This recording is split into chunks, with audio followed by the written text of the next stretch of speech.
El tema que nos convoca hoy día tiene que ver en el ámbito del compliance con dos normas específicas, que es la ISO 37301, eh, año 2021, recién salida, ¿no? Y la ISO 37001 de antisoborno, que es un poquito más antigua. ¿Cuáles los temas que... O sea, ¿de dónde surgen estas normas? La primera norma que surge en el ámbito de compliance es una norma australiana del año 2006. Es el primer estándar a nivel internacional que ha tomado estos temas de cumplimiento, especialmente pensando en aspectos de delitos que afectan a las compañías.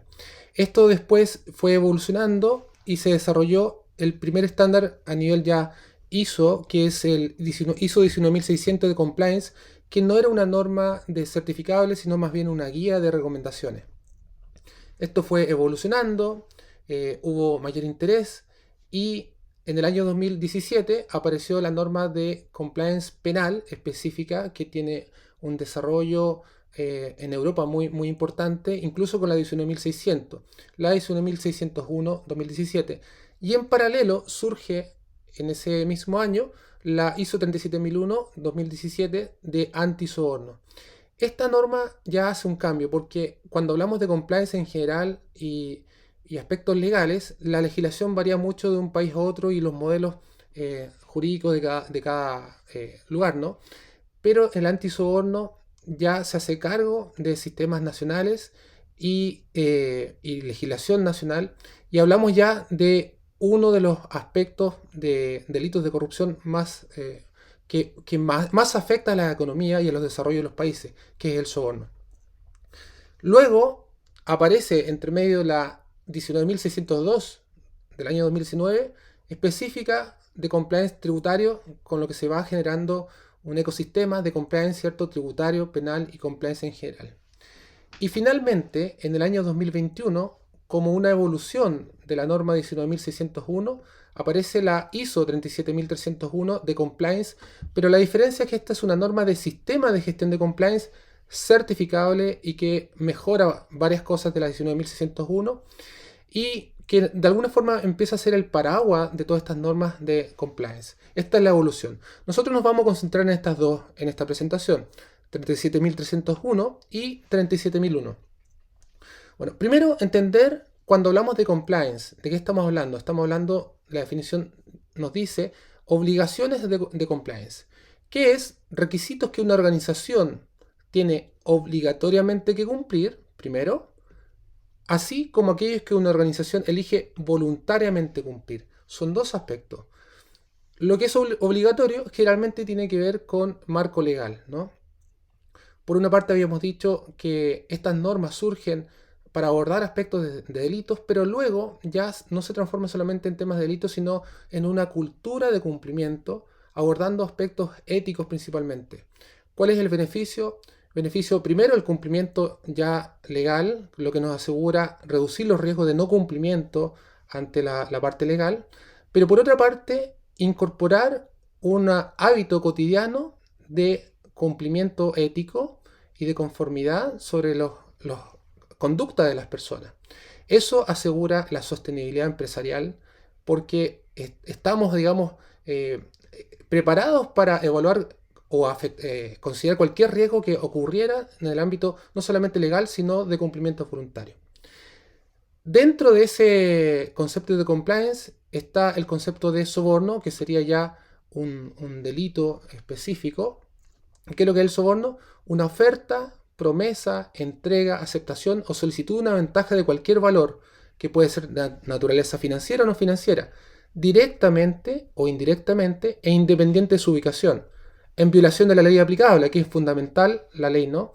Como incentivo o recompensa para que una persona actúe o deje de actuar en relación con el desempeño de las obligaciones de esa persona. O sea, el soborno corrompe la economía, corrompe las organizaciones, destruye países, destruye también sistemas económicos, ¿no? Entonces es necesario abordarlo.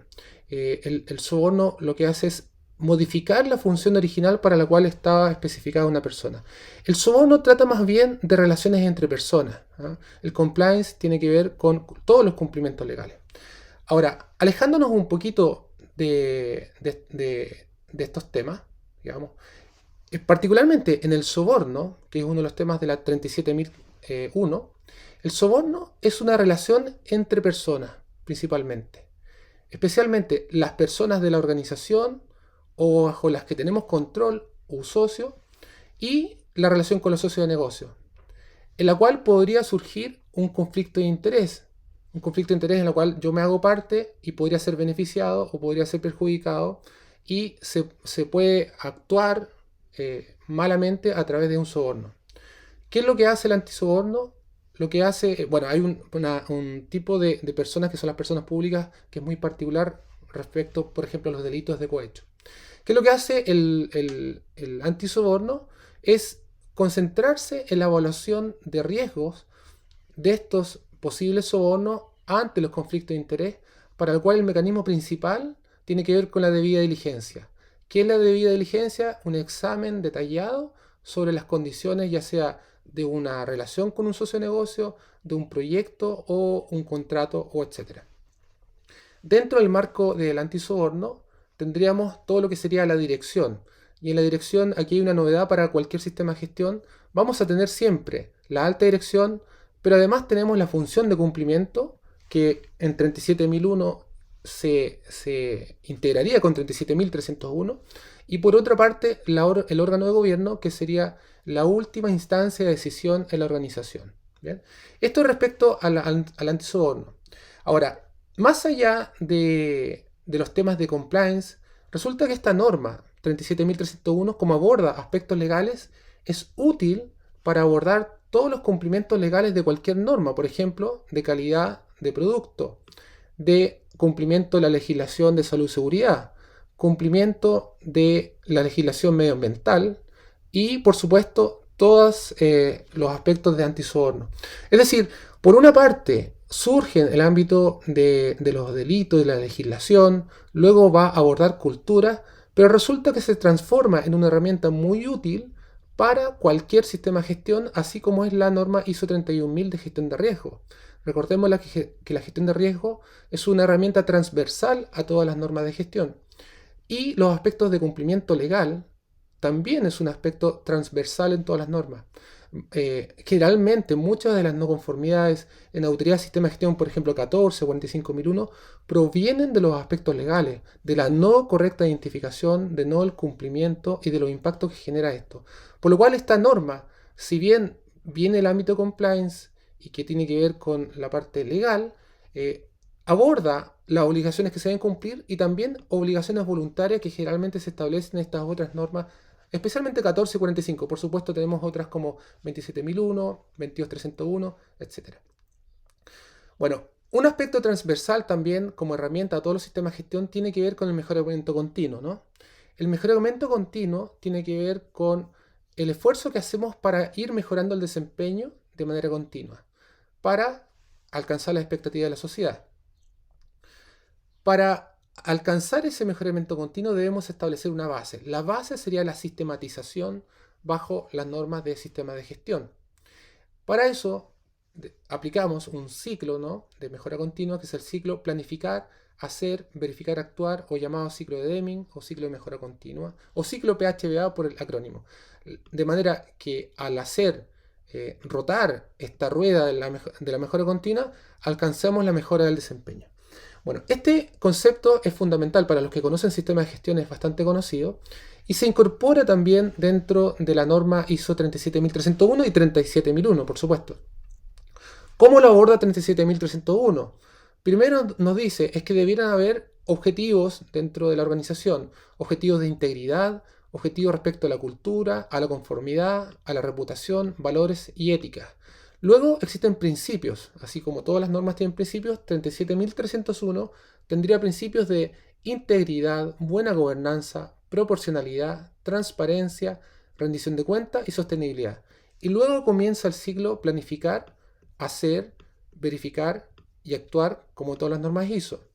Entonces, en la planificación tendríamos todos los elementos de planificación, como el compromiso a todos los niveles, determinación del alcance, a qué área de la organización o el conjunto de las organizaciones controladas, La política de compliance, roles, responsabilidades y obligaciones y riesgos. Esto sería lo que es planificar.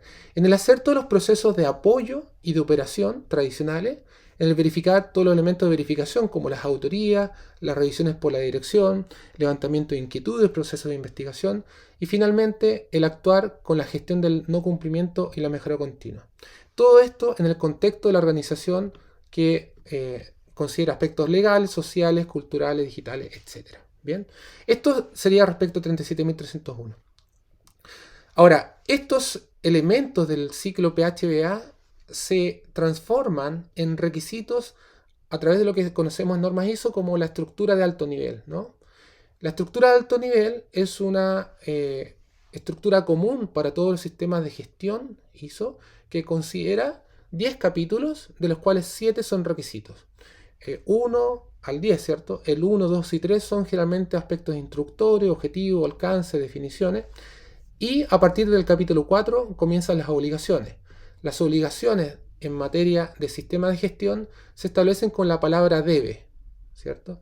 La palabra debe significa que si yo quiero demostrar conformidad con esta norma, debo cumplir con lo que me dice se debe. Bueno, esos debes están a partir del capítulo 4.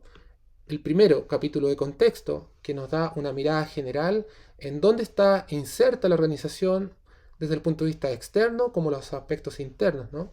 El liderazgo de la alta dirección, órganos de gobierno, función de cumplimiento, planificación del sistema de gestión en su conjunto, donde vemos la mirada general de cómo abordamos los riesgos, los objetivos, los procesos de apoyo para la operación misma del compliance en este caso, la evaluación del desempeño y la mejora.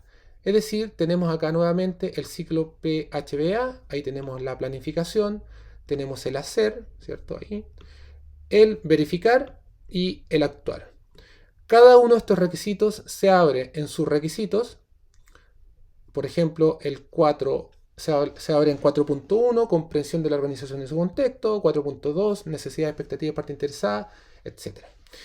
¿Cómo debemos mirar la estructura de alto nivel de cualquier sistema de gestión? Lo tenemos que mirar como que a partir del capítulo 4 habría una mirada general y todo se concentra al final para la operación, ¿no? En la operación es donde toma forma estos aspectos de contexto o aspectos generales.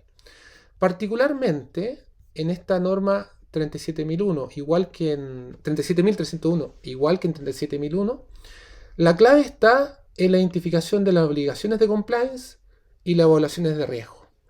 Esta sería la parte inicial, el punto de partida. Tenemos que saber cuáles son nuestras obligaciones y cuál es la evaluación, la valoración de no cumplimiento de estas obligaciones de compliance. Esto después se transforma en acciones para abordar esos riesgos. O sea, yo identifico los riesgos, los analizo, los evalúo y después tomo acciones, evalúo la eficacia de esas acciones y finalmente las transformo en controles operacionales que se implementan, se establecen y luego otros aspectos específicos como el planteamiento de inquietudes o proceso de investigación. Todos los otros aspectos son comunes a cualquier sistema de gestión. Todo lo que es, por ejemplo, el capítulo 4 en general es común, todo esto también es común, liderazgo. Ni hablar, el proceso de apoyo es muy común. O sea, si ustedes tienen un sistema de gestión basado en normas ISO 9001, por ejemplo, todo lo demás es integrable, todo lo demás es muy parecido. Evaluación del desempeño y mejora. Lo particular viene siendo esta ruta que hemos trazado entre el 4.5 y 4.6, que es la identificación de los riesgos, acciones y los controles.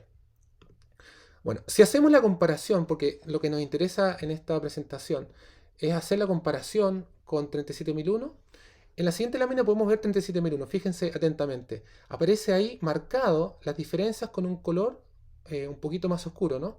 Lo primero que podemos detectar que en el capítulo 4, por ejemplo, tenemos no 6 requisitos. En 37.301 tenemos del 4.1 al 4.6, ¿cierto? En cambio, en 37.001 se nos elimina el 4.6 y solamente llegamos a la evaluación del riesgo, en este caso de soborno. ¿Por qué? Porque el 37.301 parte antes de la evaluación del riesgo es con la identificación de las obligaciones de compliance, tanto de aspectos legales, penales, tributarios o de salud, seguridad, medio ambiente, etc. Otra diferencia es que en 37.301 debemos considerar que es del año 2021 y la 37.001 es del año 2016. Es decir, no solamente hay cambios respecto a la temática técnica, sino que también hay una evolución de las normas de gestión en la cual se va perfeccionando la redacción y la organización de los requisitos. Entonces, cuando se desarrolló 37.001, la planificación de los cambios no se había considerado en ese momento y ya en 37.301 sí está identificado. Ese es un segundo cambio. Otro cambio, si lo pueden ver, capítulo 7 es idéntico, ¿no? No hay ninguna diferencia. Pero el gran cambio aparece en el capítulo 8. Capítulo 8. ¿Por qué? Porque tenemos 10 requisitos en antisoborno y en compliance tenemos solamente 4 requisitos. Pero hay un detalle. Si uno analiza con mayor detención, se va a dar cuenta que el establecimiento de controles y procedimientos que establece 37.301 en antisoborno se abre en distintos elementos. O sea, cuando hablamos de establecer controles y procedimientos, en antisoborno se detalla qué controles: debida diligencia, controles financieros, controles no financieros, controles sobre las organizaciones controladas y socios de negocio, compromisos antisoborno, regalos, hospitalidad, donaciones, beneficios y todo lo que tenga que ver con control inadecuado. Es decir, en general es lo mismo, pero con mayor detalle. Después, planteamiento de inquietudes lo tenemos de la misma manera, y investigación también lo tenemos, el proceso de investigación. ¿Cuál es la conclusión entonces? Es que realmente 37.001 es totalmente integrable bajo el paraguas de la 37.301. Es por eso que nosotros hablamos de estas dos normas. Hay una de referencia, generalmente se hace en referencia en gestión de compliance con la 19.600. Pero eso es solamente un cambio evolutivo nada más.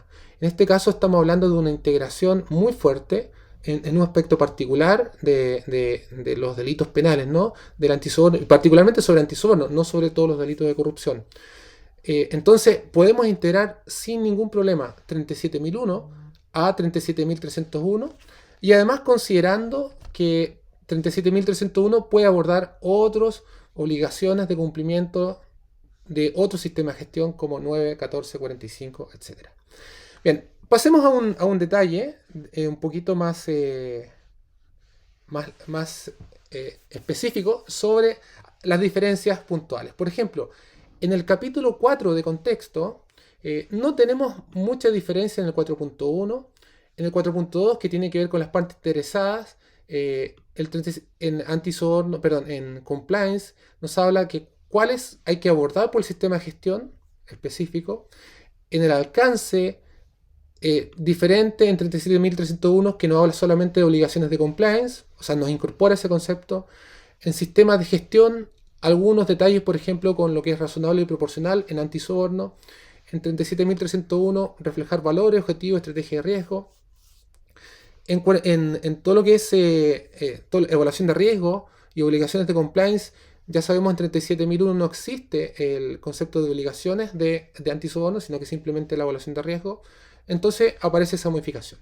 En general decimos que esto no tiene tanta modificación, solamente son énfasis respecto al antisoborno o al compliance en general. No habría gran diferencia. En el liderazgo, la verdad que tampoco habría mayor diferencia. Primero, el liderazgo y compromiso, elemento común, el órgano de gobierno y la alta dirección. En diferente sería la cultura compliance y la gobernanza. Ese sería un elemento diferente, muy interesante, porque ya no estamos hablando simplemente de cumplir con la legislación, sino de incorporar una cultura con hábitos cotidianos respecto al cumplimiento. Y no solamente estamos hablando de cumplimientos legales, sino cumplimientos voluntarios y también sobre hábitos dentro de la organización.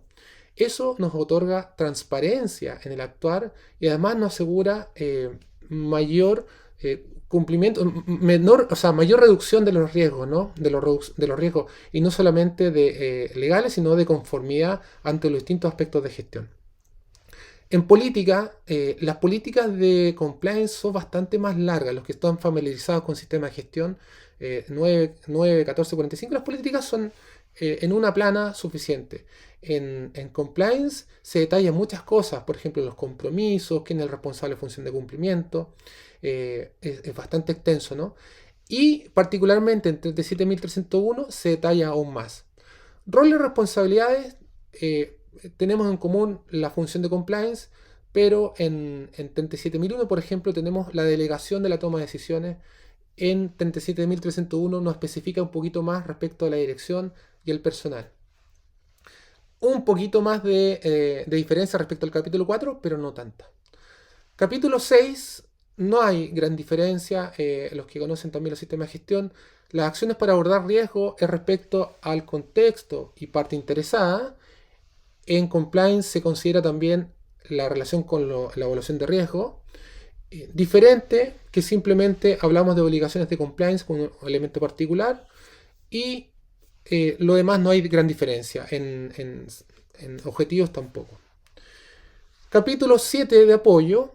Tampoco hay grandes diferencias entre ambas normas.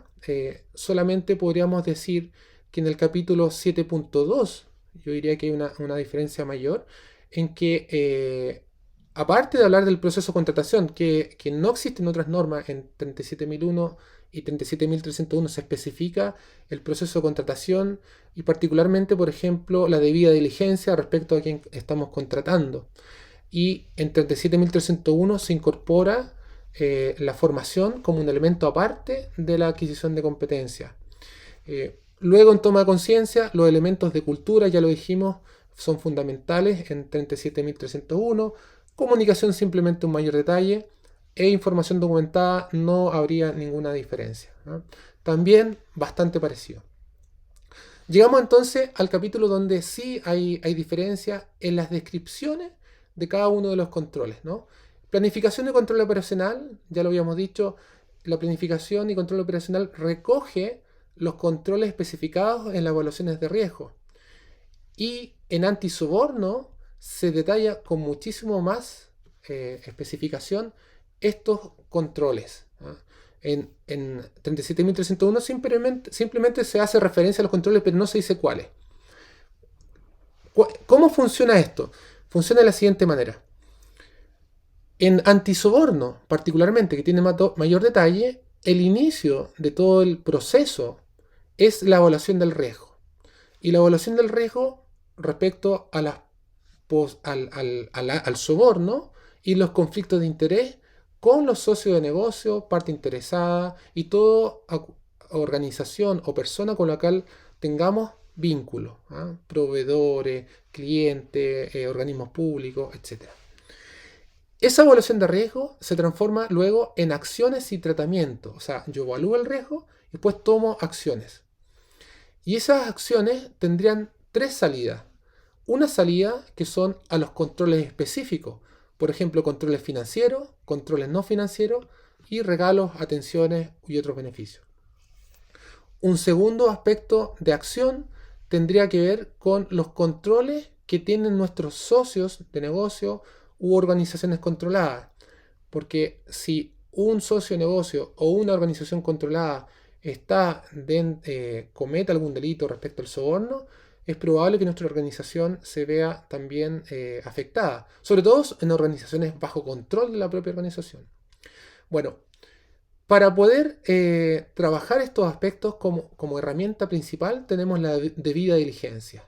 La debida diligencia es un examen detallado sobre las relaciones, sobre la historia, sobre los comportamientos, los contratos, etc. Tanto a nivel de organización de proyecto como a nivel de personas, especialmente para los tomadores de decisión dentro de la organización. Cuando contratamos, si alguien tiene un poder de decisión, habría un riesgo mayor en el caso de un soborno, ¿no?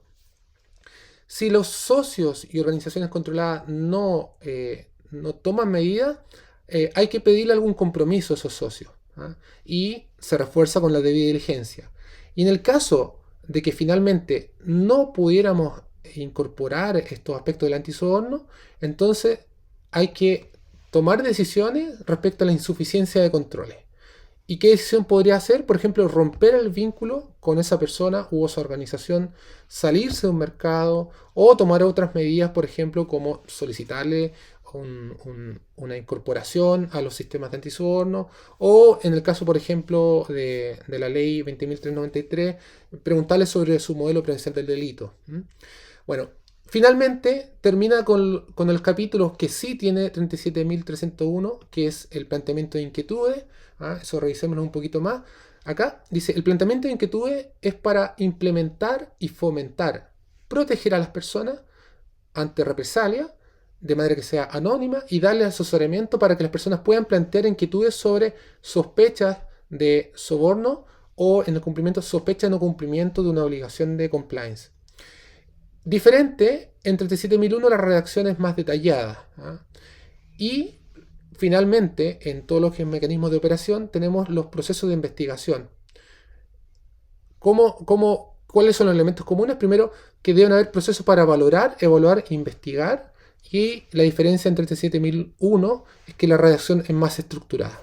Bueno, este modelo, digamos, de proceso, la verdad que si bien lo detallamos con 37.001, aplica de la misma manera para 37.301. Solamente que no aparecen estos detalles, pero podría aplicarse de la misma forma.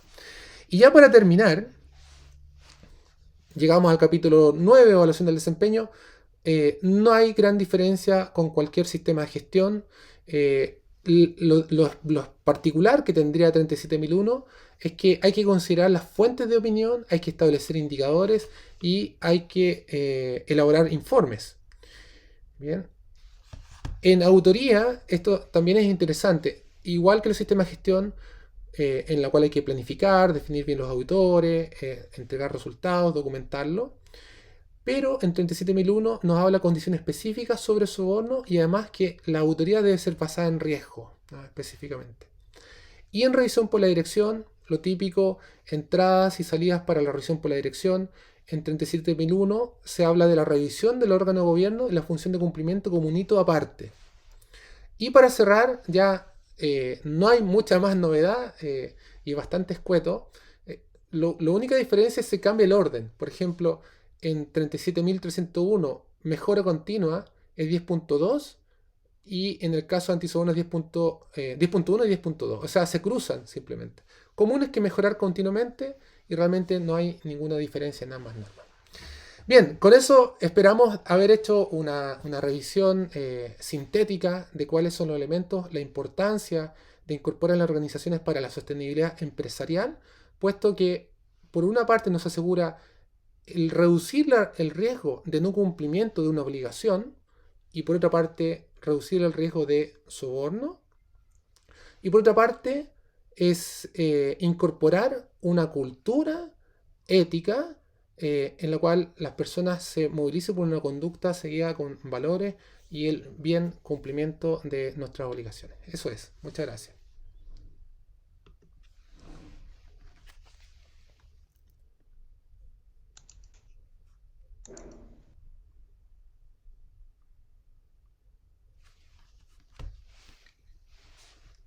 Luis, no se te escucha.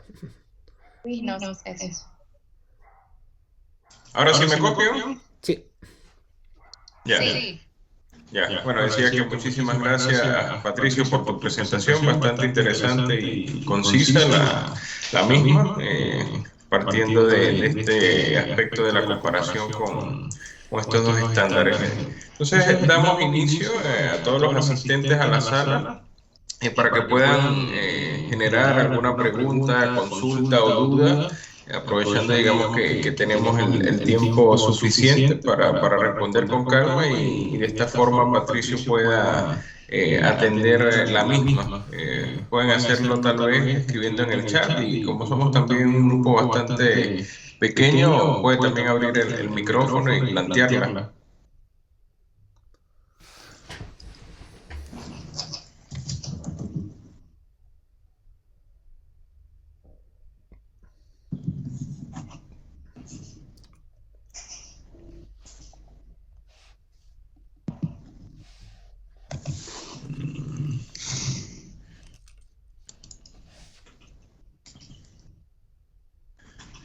Bueno, aparentemente, no sé si es que no pueden conversar o no quieren plantear alguna duda o todo quedó bastante claro para los presentes.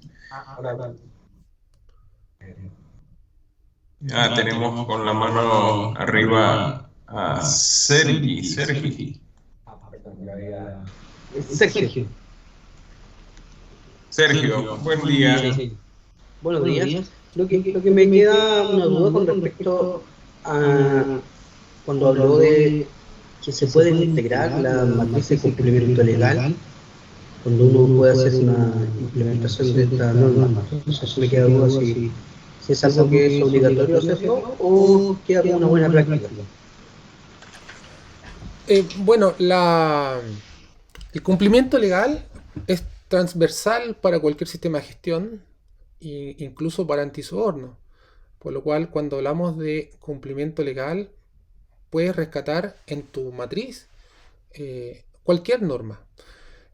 No obstante, en antisoborno no solamente hay riesgo de no cumplimiento legal, sino también podría haber de aspectos de conflictos de interés que no estén tipificados en una ley, ¿no?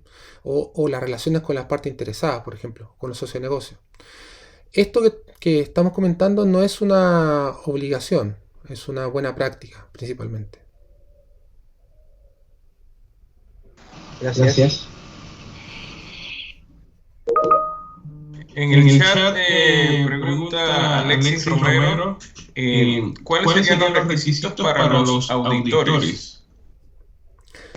Si nos referimos a auditores internos o auditores líderes o auditores de certificación o qué tipo de auditor, también podríamos hablar auditores financieros. Tiene que precisarlo porque acá sí que es importante. Bien, auditores internos. Bueno, primero, digamos, conocer sobre sistemas de gestión en general, ¿no? Todas las metodologías basadas en la 19.011 de auditoría de sistemas de gestión, eso es fundamental. Pero también es necesario conocer la nomenclatura del cumplimiento o del antisoborno en este caso. Y particularmente algunos aspectos jurídicos. No obstante, hay una parte que tiene que ver con las investigaciones, que pareciera ser una auditoría, pero realmente no lo es. Y las investigaciones sobre sospechas de soborno o no cumplimiento de obligaciones, generalmente participan abogados o participan gente del área financiera. Y muchas veces se recomienda ahí también que en esa estructuración de la función de cumplimiento participe una organización externa. Hay firmas que se dedican especialmente a estos temas. Entonces, realmente yo creo que es lo mismo que pasaría en una ISO 14001, en la cual si vamos a hablar de sistemas de gestión medioambiental, tenemos que conocer mínimamente aspectos ambientales, impactos ambientales. En este caso también deberíamos conocer el contexto legal y contexto de cumplimiento. O sea, son la parte tanto de sistema de gestión como los aspectos técnicos de cumplimiento. Aparece ahí Benjamín, no sé si ya... Correcto. Ahí Benjamín tiene la mano arriba. Si puede abrir su micrófono, por favor. ¿Me escuchan? Sí. Mira, tengo una pregunta respecto a la certificación de esta ISO. En esta certificación realmente tal de de la CMF respecto a la ley 2393, que es la de responsabilidad penal de las personas jurídicas, o la asesoría, digamos, o la certificación en ISO no incluye esta certificación específica. Hubo una parte que no alcancé a escuchar, que respecto al modelo presencial del delito ¿estaba hablando? Exactamente, la certificación que se da al modelo de prevención de delito, que en el fondo Sí. vamos a hablar de anticorrupción, que entiendo que esta ISO cubre eso. Si es que esta certificación de ISO a su vez certifica en el modelo de prevención de la CMF en Chile. No, son independientes. De acuerdo. Pero de todas maneras, certificando 37001, vas a cumplir con varios elementos del modelo de prevención del delito. Entonces, si después certificas el modelo, los autores de certificación del modelo se van a dar cuenta que tienes varias cosas ya integradas. Perfecto, gracias.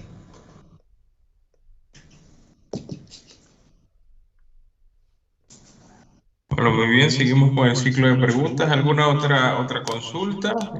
Leemos acá el chat. Leonardo Soto Cartés dice: hola, sin duda de mi parte. Omar Camus, muchas gracias por la charla, muy interesante. Alexis Romero, igual, muy claro, muchas gracias. Bueno, yo creo que ha quedado bastante, digamos, transparente la información respecto a que, bueno, que complementa una norma con respecto a la otra en este proceso de mejora a lo que es la sostenibilidad empresarial. Con la pregunta que comentaba Benjamín, también complementa y facilita, ¿no?, este camino que tienen que transitar las organizaciones y sus integrantes para demostrar cumplimiento con este requisito que sí es de carácter legal, que es el de la Ley 20.393. Entonces, digamos que conocer de estas normas permite tener, como quien dice, una mayor facilidad para demostrar el cumplimiento. Y a nivel de lo que es la parte de los auditores, es necesario, más allá de conocer el estándar, conocer todos los elementos que están involucrados dentro del contexto, para que la práctica de estas actividades no solamente sea como está acostumbrado, digamos, para algunos sistemas, sino que también sea bastante integral. Así que si no tenemos ninguna otra consulta, ninguna otra pregunta, bueno, no queda más que agradecer de parte de Irán Chile, en primer lugar a ustedes por estar acá con nosotros en este espacio, que ha sido de provecho esta sección, digamos, de preguntas y también esta presentación. A ti, Patricio, por el tiempo y por toda esta disposición, por habernos traído esta información, digamos, bastante actualizada, considerando que es una norma, la 37.301, que apenas tiene 3 meses y que de aquí en adelante es que van a partir muchos procesos para implementar en las organizaciones. Así que bueno, espero que tengan muy buen día. Damos por concluido este webinar y bueno, esperamos que puedan participar en alguna de las otras actividades que tendremos programadas al respecto. Muchísimas gracias y hasta otra oportunidad. Estén muy bien. Chao, chao. Muchas gracias.